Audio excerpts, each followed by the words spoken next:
I think you're probably all familiar with Sister District, but just in case someone isn't, we are a national grassroots organization of over 70,000 volunteers working to build progressive power in state legislatures across the country. So those of you who've been with us for the long haul know that our Mass Rhode Island team and Virginia go way back. Schuyler is the 10th state legislative candidate we've supported in Virginia over the past 6 years. Of our other 9 candidates, 7 have won their races and gone on to contribute to seismic change in the state. And we've also supported the New Virginia Majority Grassroots Group, which has fought successfully for a slew of progressive legislation around everything from abortion to support for working families. Our team was lucky enough to be part of Virginia's blue wave of 2017 when we started making inroads in the State House, also known as the General Assembly. And then 2019, when Democrats gained a blue trifecta. This new crop of state legislators wasted no time. Under blue leadership, Virginia went from being the 49th most difficult state in which to vote to being the first Southern state to enact its own Voting Rights Act. Democratic state legislators managed to enact gun safety laws. This is in a state where GOP legislators had walked out of a session rather than discuss gun safety after a mass shooting. Democratic state legislators enacted abortion protections, meaning that Virginia is now the only Southern state with no post-Roe restrictions. As a House delegate, Schuyler VanValkenburg cast a vote and played a role in all of this progress. In 2021, the tide turned again somewhat. Democrats lost the governorship and the state house, the latter by just 733 votes, which really shows you how important every single vote is. Since then, emboldened GOP state legislators really have drunk the MAGA Kool-Aid. They're proposing a ban on all safe and legal abortions, censoring school libraries, lobbying for concealed handguns without permits, and working very hard to make voting vastly more difficult for a vast number of their constituents. Fortunately, none of these initiatives have yet made it into full law. Not yet. Why not, you ask? It's certainly not because of the governor, who supports many of these dystopian measures. No, it is the state Senate, where Democrats are hanging on to a 22-18 majority. The state Senate has literally single-handedly stopped Virginia from going backward, if a Senate can be single-handed. That's a bad metaphor, but you know what I mean. Compared to surrounding states like Tennessee and West Virginia and the Carolinas, which are enacting such regressive policies, Virginia is kind of the last one standing, and the state Senate is behind that success. As a 6-year House delegate, Schuyler VanValkenburg knows the stakes, and this is our chance to help propel him into the Senate and to keep Virginia standing strong. I will remind you to check out the donation link, and let's get those numbers up there. Welcome, delegate. Now that you're here, let me talk about you for a moment. We collectively welcome you to our virtually to Massachusetts. During Schuyler VanValkenburg's 6 years of service, Delegate VanValkenburg has been the only full-time public school teacher in the Virginia Assembly. Needless to say, education is a huge priority for him. He's fought for increased public school funding, helped raise teacher pay by 5%, increased access to school counselors, and really advocated for all students of all abilities day in and day out. His concern for kids has also prompted him to sponsor legislation around gun safety. And he was one of just 3 Democrats chosen to serve on a House Select Committee for School Safety after the Parkland school shooting. Delegate VanValkenburg teaches high school history and US government. I can't think of a better candidate for our US government right now. Honestly, I wish you could give some of your colleagues a tutorial. So he knows a thing or two about strengthening democracy. He was instrumental in passing Virginia's Voting Rights Act and has been a leader in other voting rights legislation, including campaign finance and gerrymandering reform. He is, as I mentioned, a pro-choice candidate running against a GOP opponent who just 2 days ago kicked off her campaign with a video vowing to support an abortion ban if she wins. Schuyler is exactly who we need in state office right now. He is campaigning in a newly drawn Senate district, which means he's out there knocking doors and introducing himself for the first time to thousands of voters. It's a very competitive district, and the GOP is expected to push very hard to win it. So it's incredibly important for him to motivate every Democratic and progressive voter in the district to get to the polls and vote all the way down the ballot, as always. This is where our phone calls and fundraising come in. Please take a look at the link in the chat and donate as generously as you can. Every call we make and every dollar we raise support Schuyler's campaign and allow him to do the most important thing, which is speaking to voters. And now he will be speaking to us. Welcome, Delegate VanValkenburg. Thank you. Thank you guys for having me, and thank you for all your work. Before I get into any kind of remarks, a real quick anecdote. Last week I was at our local Greek festival. That was a 3-day kind of food festival and such. And one of the families that helps runs it, I worked with their son, who was a teacher, and their daughter, who I got to know through him. And she ran up to me and gave me a hug. She's like, "Oh my God, somebody from Massachusetts called me and told me that I get to vote for you this year. That's so exciting." Which was, yeah, it was a great thing to hear. And it was a great way to start the Greek festival. She was like literally one of the first people I saw.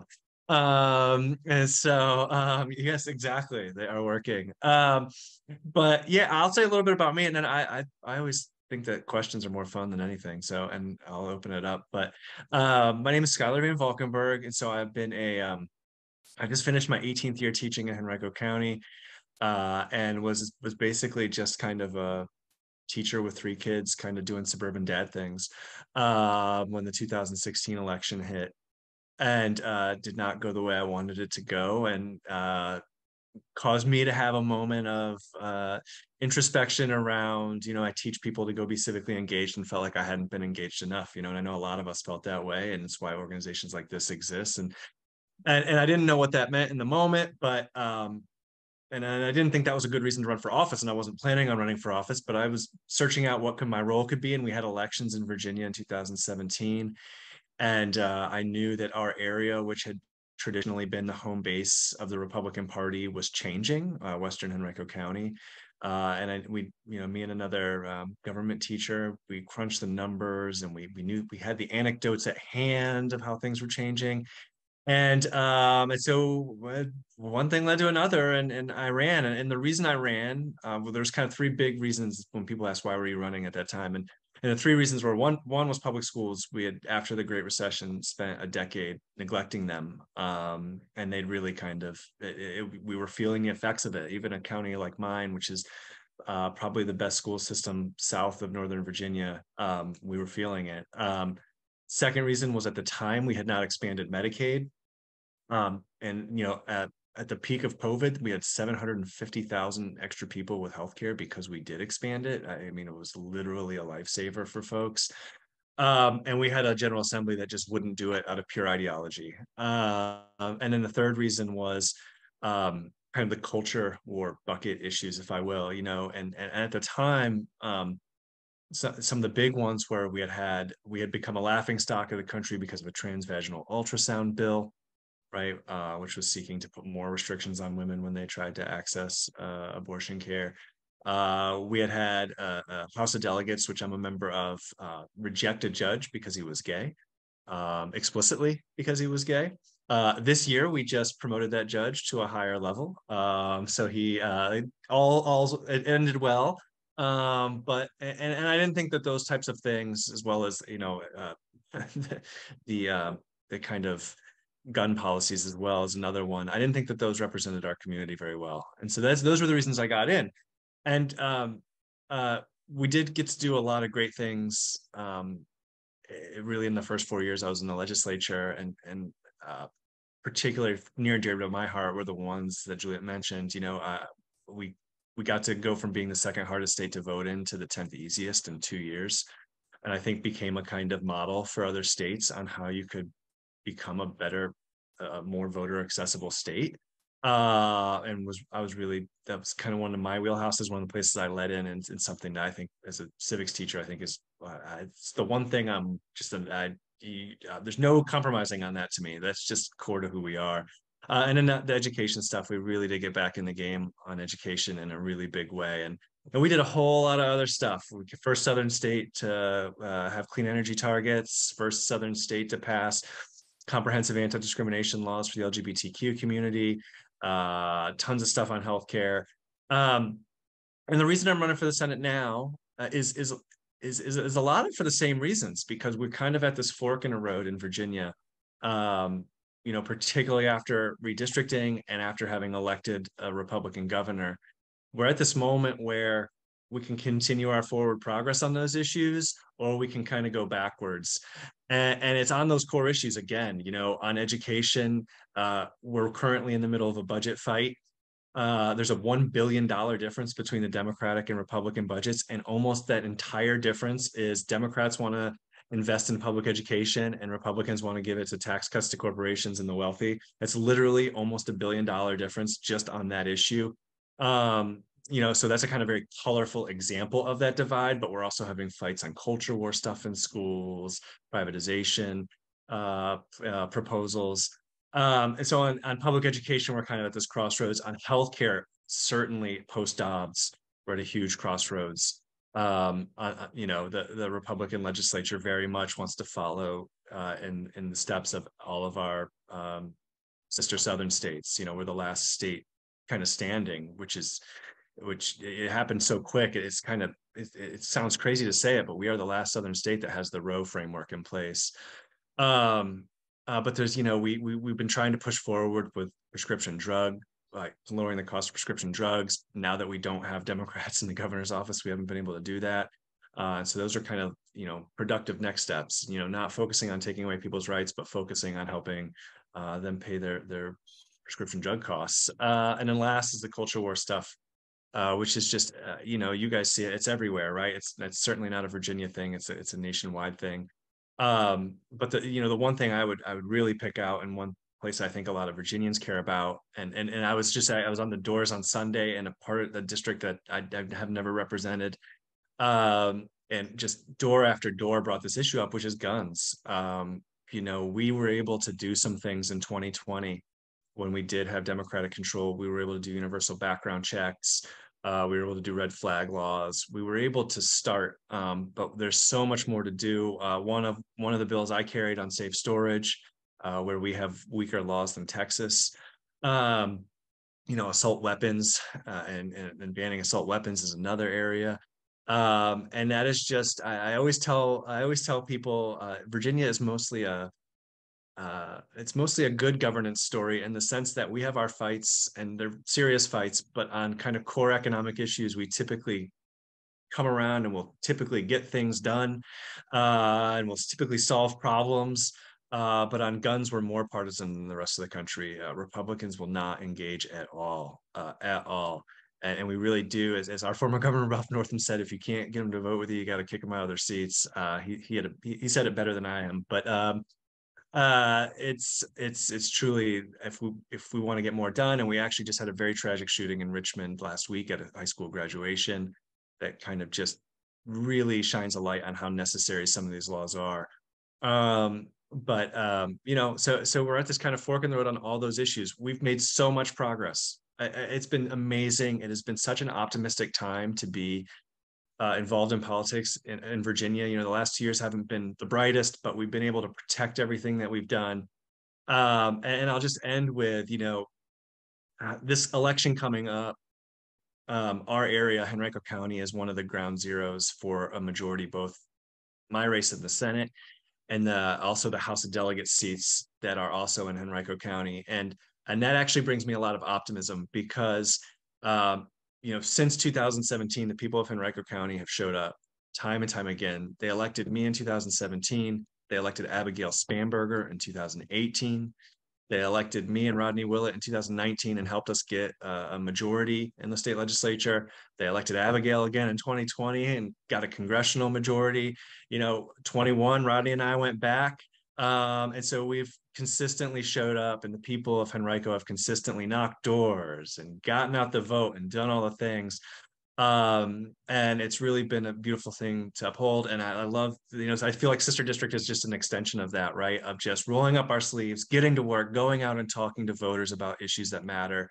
And we've been able to do that consistently in the last 6 years, and we've won because we have the message, we have a good message, voters share our values, and we do the work, and we do get out there, and we do show people why it matters. And so I'm really excited for all of you guys to be a part of it. It's a huge race, but I really feel good about it because I know that everybody's going to do what we need to do, and when we've done that, Henrico showed up. So I'll stop there.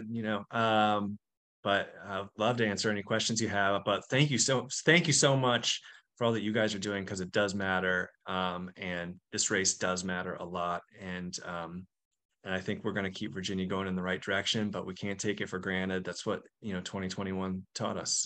Virginia is not a blue state; it's a purple state, and I think we're moving it in the right direction. But we got to keep getting results.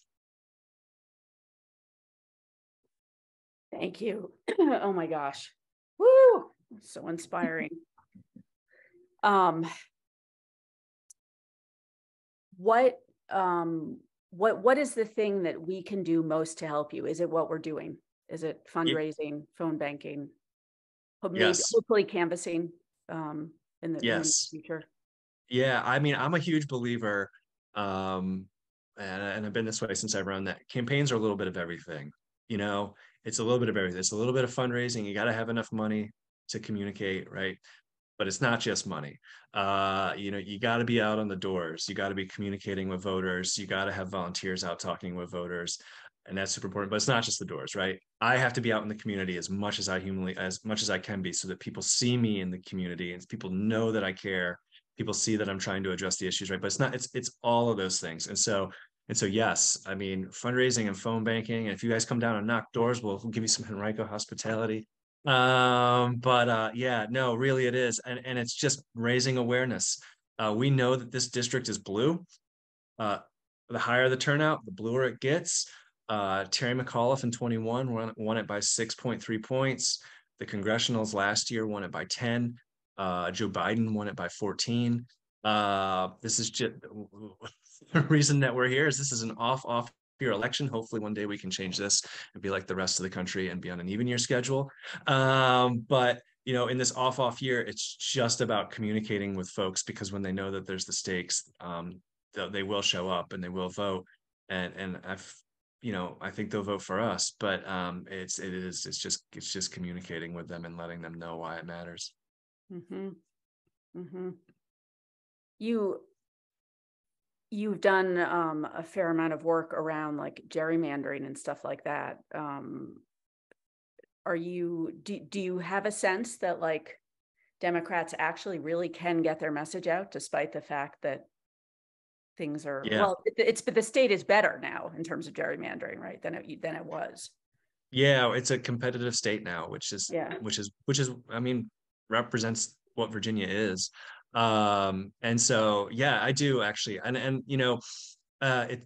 it's funny because I think one thing that Virginia did really well in 17 and 18 and 19, and particularly our area, but I think more broadly as well, is we ran just really smart campaigns, and we had a lot of volunteers, and we were really effective at getting out and talking to people. And some of that got lost in 21, honestly. And I think that's one of the reasons why we lost our House majority. And it's one of the reasons why Governor McAuliffe lost, is that we weren't optimized like we had been. But I think the lessons have been learned a little bit. And I think people have realized, hey, we can't let up.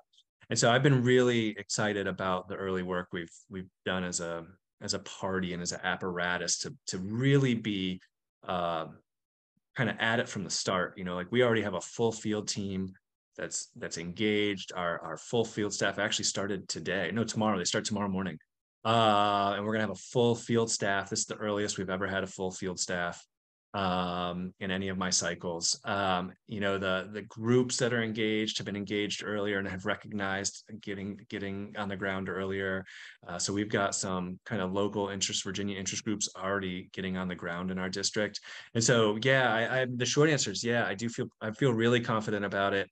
And I think the competitiveness has been actually pretty good for us. We've got a lot of really good candidates that are running for the first time that make me really excited in some of these battleground seats. And I think we've got some really good candidates that make me really excited about the fall, because candidate quality matters too, right? Having the right people in the right districts matter. And so we've got some great candidates in Henrico. We've got some great candidates up in Prince William County that are first-time candidates.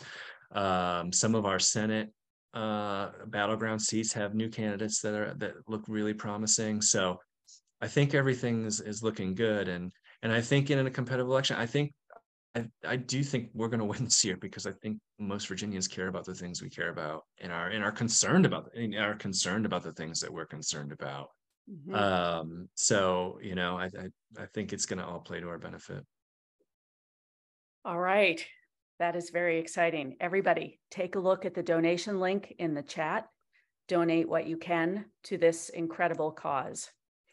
Delegate, what is your strategy for reaching young voters and getting them invested in politics? Are you allowed to proselytize in your teaching job, or no, try to be careful? I try to do church and state, Yeah. I try to stay I try not to do that. That's a good question, and it's a hard one. I mean, getting the young vote out is just very challenging, I think, on any campaign, let alone a campaign at our level. And I don't think there's any one good answer to it. So I'll give you a bunch of answers that I think are maybe, it's like the best that we're doing, and I think collectively gets us where we need to be. I mean, one is talking about issues that are salient to them. Certainly the choice issue, certainly gun violence, the environment, housing for kids who are leaving college. Housing is a huge issue in Virginia. But talking about issues that matter to them, I think is a big one. I think secondly is organizing around them and trying to make sure that some of your field operation is youth-based, right? So, you have young people talking to young people, and you have young people talking about issues. You get people who are like people, right? They can talk about the things they care about. And so I think part of it's field and being thoughtful about doing field. Third is really doing an absentee ballot program, right? That tries to encourage them to do absentee ballots and then chase those, and which is easier because of the laws we've passed, where we have a little bit, it makes it easier for them to vote absentee. So I think that's a piece of it. And then four is messaging in the fall that gets to where they are, and make sure that we're hitting the spaces that they're in, because they're in different spaces than someone my age is, right? And so making sure that we're communicating to them through the modes they use, right? Whether it's social media or something else. And I think that's collectively, hopefully that's getting them there. I will say, just like from the teacher perspective, there's just been a huge shift in their consciousness level in the last probably 5 or 6 years. And it certainly shows up in the voting data as well across the country, but you can see it like in the classroom. I mean, they are so much more engaged and they are so much more passionate about it. And I think a lot of that comes out of a sense of fear, right? Fear of gun violence, fear of what the environment's going to look like for their kids, fear of like, where are we going to live? Because we can't afford a house. But those are relevant issues, and unfortunately, they're all too top of mind. Stuart, I think you had your hand up. Well, first of all, thank you for your work and your candidacy, and for being with us tonight. For those of us that might want to, I'm an old Virginia boy, so for those of us that might want to come down and canvass, is there any support I mean, I would come anyway, but is there any support in place to support us to come down and do some for 3 or 4 or 5 days? Yeah, the answer is there will be. So not quite yet. Our field team is just getting off the ground and getting all the plans straight, but we will 100% we will. And we'll have a apparatus in place to have housing, and we have an office and all that stuff. So 100%. Great, And we would love to have great. you. And I saw a question in the chat about my opponent trying to portray herself as a moderate on abortion, which is a good question. And she is trying to do that. I think her strategy is she has to get out in front of some of the things that she said and done and try to muddy the waters on it. But even within that proposal, there's not a lot of moderation, because I mean, she basically says in her proposal that once you hit 24 weeks, you're going to have a forced C-section no matter what. Right. And so there's not really much moderation within that. But I mean, that the answer to that is we're just going to talk about the things that she's proposed and the things that she's said, that are not very moderate and that are pretty jarring in some cases, kind of dancing on the grave of Roe the day it fell. She has comments about birth control being a form of abortion and trying to roll back access to birth control. She had to put in a budget amendment for prison space for doctors when she put in her abortion ban. And so there's a whole lot of, she's been all over the place on what weeks to ban it. She said 12 weeks 4 years ago. So she's been all over the place on that. And so I know she's going to try to muddy the waters and portray herself as being moderate, but there's a lot of evidence out there about why she's not, that we plan on communicating to people. And there's also just the bigger stakes too. And we're going to tell people this too, because it's true, which is, at some point, it's not really about her. It's about the majority, and what the majority will dictate. And so at a certain point, it really is the case that if they have a majority, she's not going to be the driver of all those policies. And she also would not be on the hook for some, since she's been all over the place, she's not necessarily on the hook for what she said. So we're also going to talk about that, because and I think people know that because people are seeing it, right? I mean, people are seeing that in every state across the country that's banning it, and so it's a fair line of attack that I think people intuitively understand. So, and then we're defending the status quo as well, right? Which is, I think, the actual moderate position of protecting people's rights and protecting the status quo as it exists. And the governor has also been a little bit weaselly, right? A little all over the map. Yeah. So what he says in public is different than what he says in private. And we know that because when he was talking to the Family Foundation, which is a very socially conservative group in Virginia, he said he would gleefully sign any bill that made it to his desk. And so, we kind of, he talks publicly about 15 weeks. Privately he says other things. So, so yes. Right. So another part of getting out the message of what's actually happening. Yeah. Quick question before we get to Jim. We had an earlier question of, do you have thoughts on the state of Virginia's public universities? Oh, yes. Maybe a few. Yes. Yeah. I got a lot of thoughts. I'll boil it down. They're excellent schools, but they're way too expensive. And we have got a huge affordability problem, and it boils down to three reasons. I think it boils down to three reasons. And I'll preface this by saying I'm optimistic about pretty much everything. I'm more optimistic now than I was before I ran about pretty much everything. I am more pessimistic about this.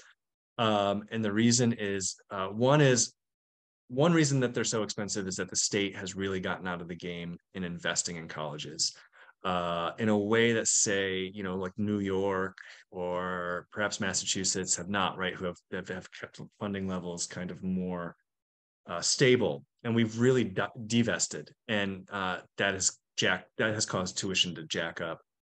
Secondly, however, we have a decentralized governance model here, So I'm from New York, so I'll speak to the New York model. You know, New York has SUNY, right, where all the colleges are under a centralized leadership apparatus, and that helps keep costs down for a whole lot of reasons. Whereas we have a decentralized, each college has its own board of visitors, and it creates competition, it creates excessive spending, to the point where my son, who's going to be a senior next year, I told him he might as well look at New York schools. Out of state New York's tuition is cheaper than Virginia Tech in-state tuition. I mean, they're roughly the same, but it's like bananas. And the third reason, I think, the third reason, which is completely out of our control, the first two are in our control. But the third reason is just the kind of free market experience of colleges and what parents and students are demanding from colleges, which cause costs to go up as well. Fancy gyms, all these types of things. And I think you put all three of those together, and it's creating this real upward lift on prices. And our schools are really good, and it makes it hard to reform them because our schools are really good. They're really, really good schools. And so you don't want to mess with that, right? It's not easy to build a coalition to mess with that decentralized model when from a education perspective, it works. It's just from a cost perspective, it's really not. And, I want to say that the problem is solvable, but it is a really big lift to change the governance model. And it might even be a bigger lift to do that than it is to actually fund them. And so, we have to keep chipping away. It's one thing where this is one issue, housing's another, and the environment is a third, where I think a lot of the generational turnover that's about to happen this year is going to be good because younger people have more experience with high tuition costs and high housing costs, and kind of the why the environment plays differently for obvious reasons. And so I think we're about to have a lot of turnover. Some of that's redistricting related. Some of it's just we have a lot of very old legislators who just it was time to hang it up. And so I think that turnover might be helpful at building a coalition, but I am optimistic about almost every issue. And that one, I just have a hard time seeing how we fix it, unfortunately.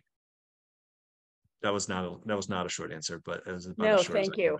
make it. Thank you. I did not realize about the decentralized leadership. That's interesting. Yeah, Yeah, it that's makes going to it be a tough tough, because then they compete against each other in a way that in SUNY, right, the centralized model can kind of tamp it down. right.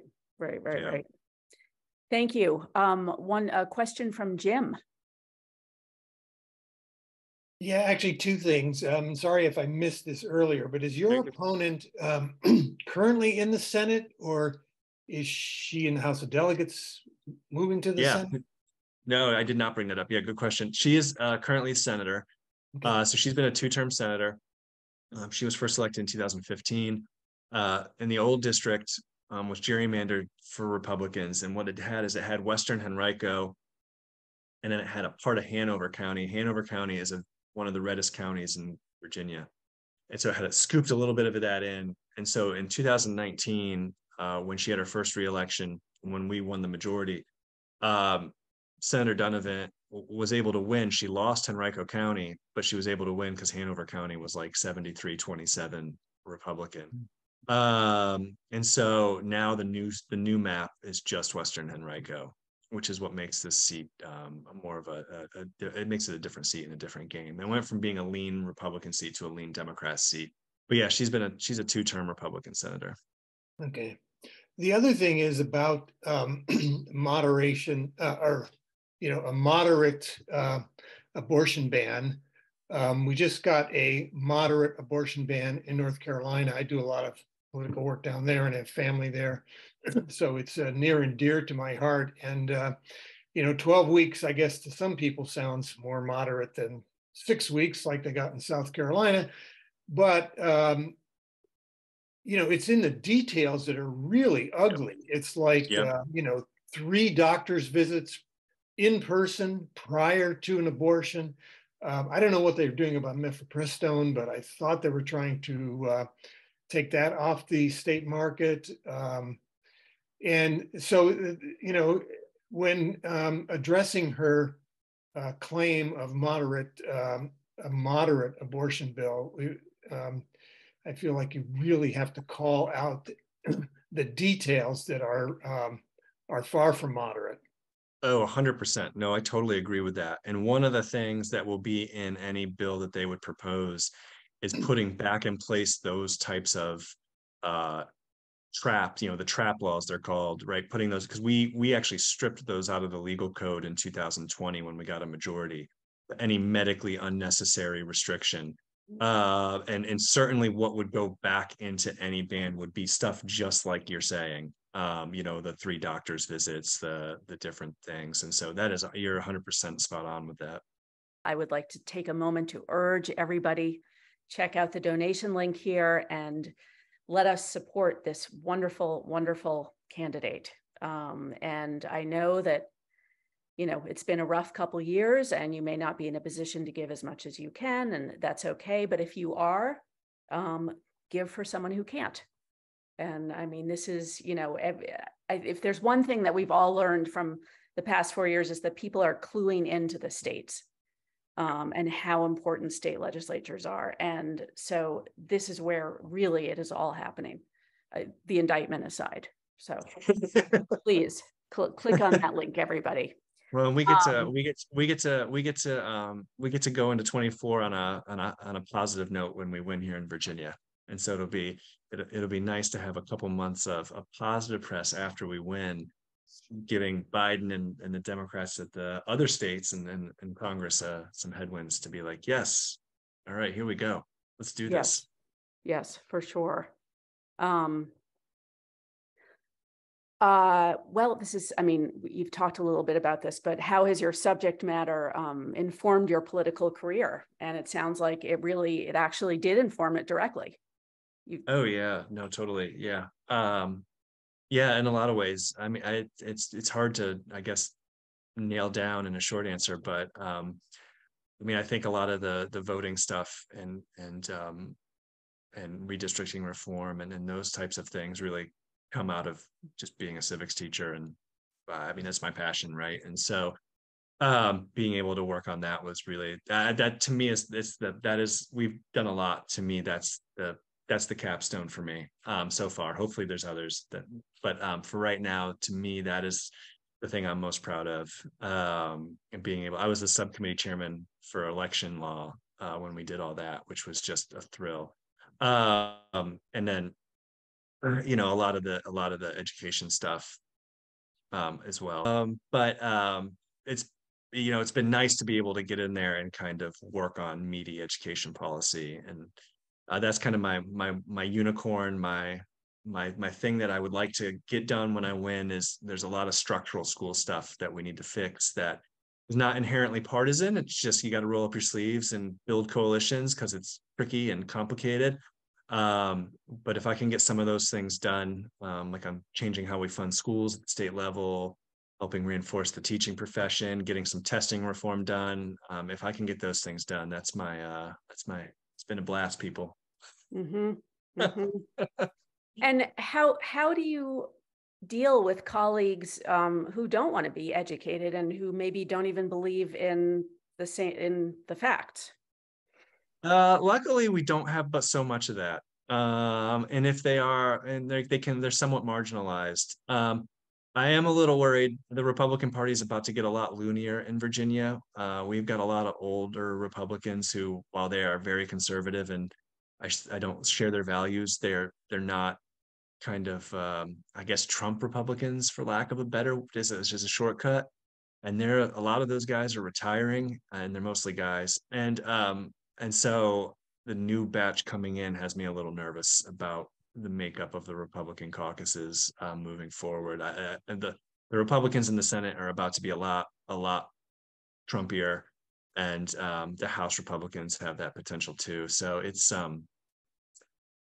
we've so far avoided most of that and been able to work on some of these meatier topics without it being super partisan. Not always, but a decent amount of the time.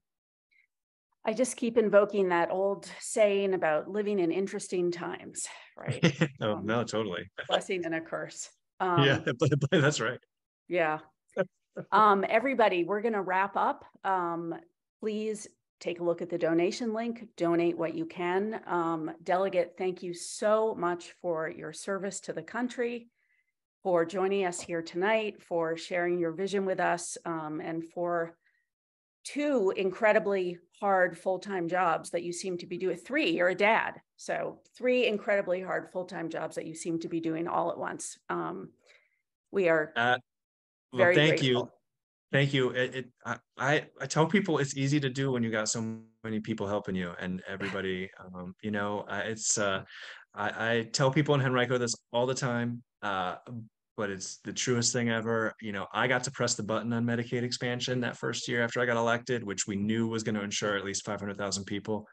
I got the honor of pushing that button, but I wouldn't have been there if it wasn't for thousands of people in Henrico donating or knocking doors or doing postcards or believing in me. And you know, it's a team effort, and I really can't thank you enough for being part of it, because it's a civics teacher in me. This is democracy. This is how it works. And so it's been a blessing so far in Virginia. We've had a setback in 2021 with those elections, but I think we're still moving forward, and I think we got a great opportunity to prove it. And I'm up for the fight. So thanks for being along.